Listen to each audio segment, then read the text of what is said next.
Okay, it's time to explore and see what's going on here. I have a feeling I'm just going to be going back and forth between places. So I'm kind of... No, don't turn back. Is this turning back?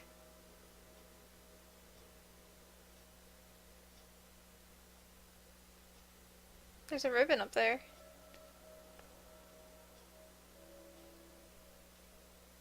I'm kind of lost. I don't know exactly where I'm going. I'm guessing I'm going forward because I'm still finding stuff. Collapse. She saw it fall from the town square, her ears ringing after the deafening blow. The Victory shaft swayed, then began to fall like a pack of cards brushed by a breeze. Thick, black smoke erupted into the air. She told me that at that moment fear had swelled like a balloon in her chest. The Victory shaft had fallen and a great accident had occurred in the mine. She feared we were both dead for a brief moment, but I was not there. It would take her years to overcome this. We had to leave. T. Fletcher. So it turns out I guess her husband or boyfriend or whatever was in the mine, and she got really scared when the mine kind of blew up. So that would be terrifying to think somebody you loved was in that and to not know for any amount of time. That would just be horrible. So I can understand why they would want to leave. You just don't want to be next to those memories anymore, places that remind you of that feeling of fear.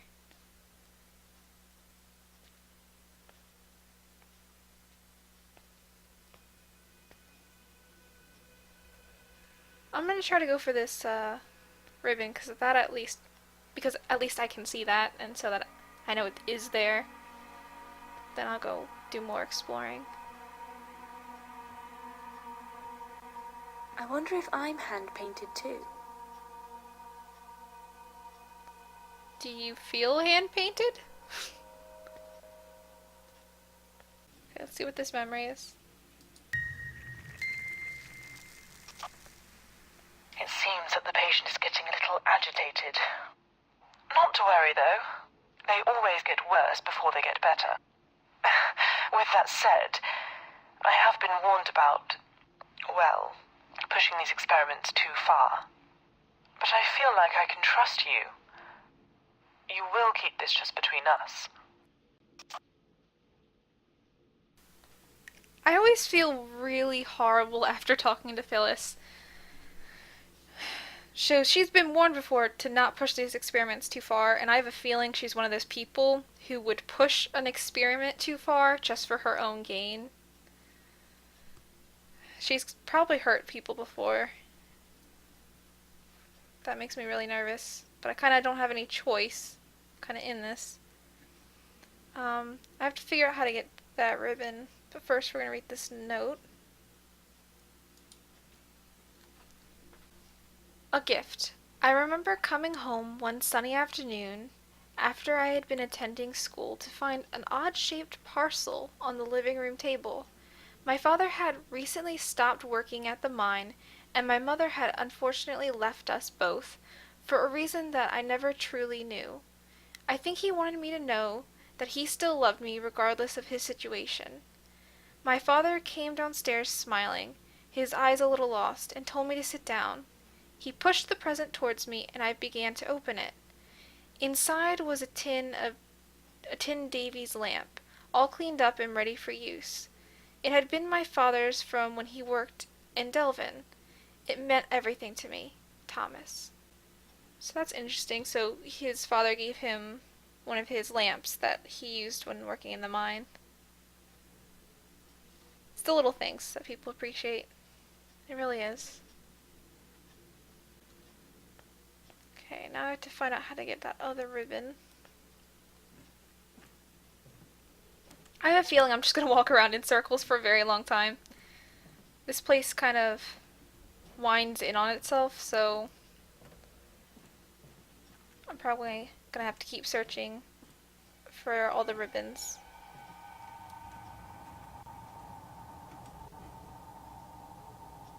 Mill management.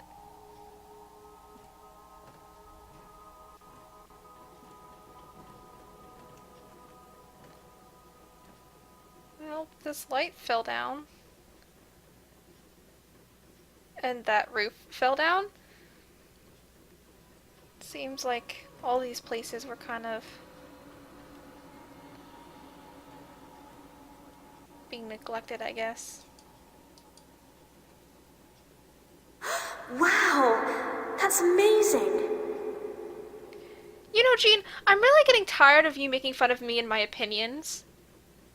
You know, it's just really rude. If you have nothing nice to say, then don't say anything, okay? Seriously. What does this button do? Words echoed around the polished wooden room. 16 years old. You know what that means.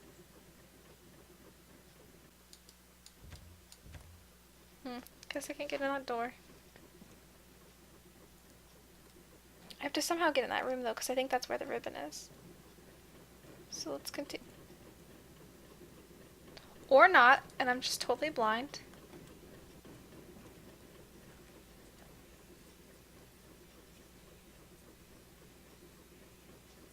Okay, let's see what this memory is.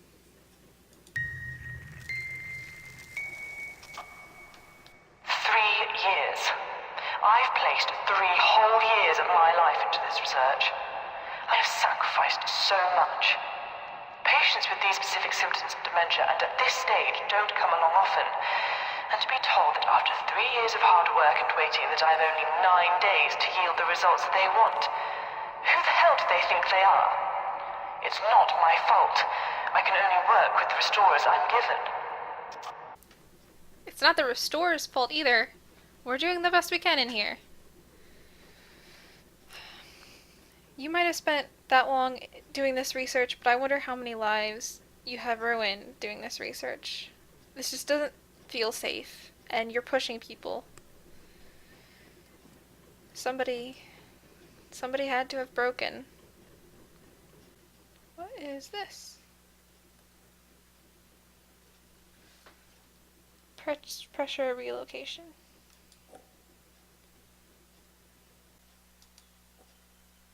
Okay. Place the paper on the barograph. Activate the barograph. Remove paper only when sequence is completed. Note, clear skies come with high pressure. Okay.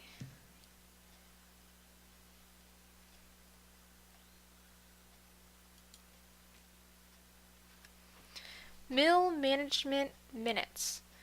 We need a good weather forecast to get our shipment to the U.S. Walkway up to the top floor needs fixing ASAP. Doesn't help with our production issues. Temporary rope fix for a lift needs to stop now. If we get audited, we're finished.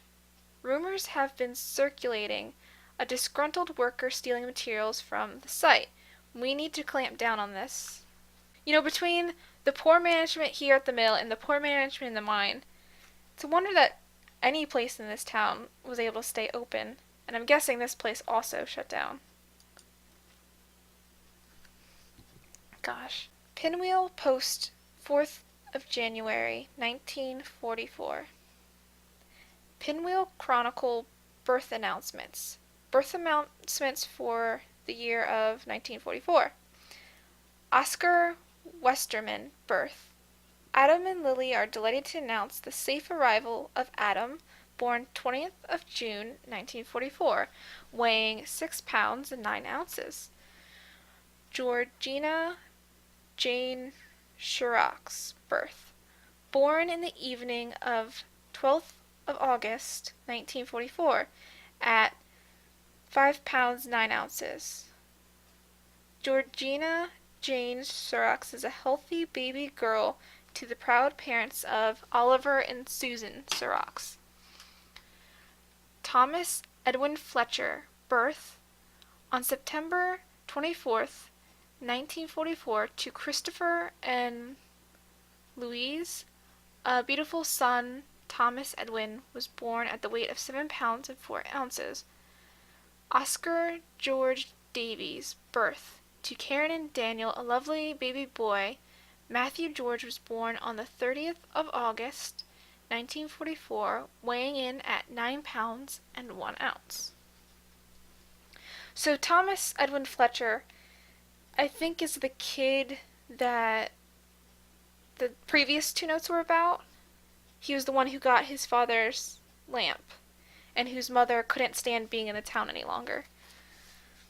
This episode we found out that the mill also had poor management, and that because of the mine disaster, some people kind of felt that they had to leave because they just couldn't face that traumatic memory.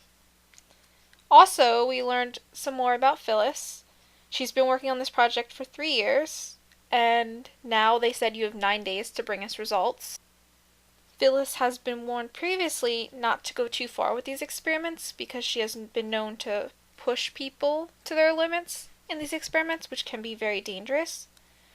She is very secretive about everything, basically. She kind of lived by the philosophy the patient gets worse before they get better, which sometimes they just get worse and don't get better, so that's kind of a dangerous way to think about things. But Phyllis also blames restorers for not getting results, and that's not really right. Restorers are just trying to help her as much as possible. That summarizes all we learned this episode. I hope you guys are having a wonderful day, and I'll see you next time. Bye-bye.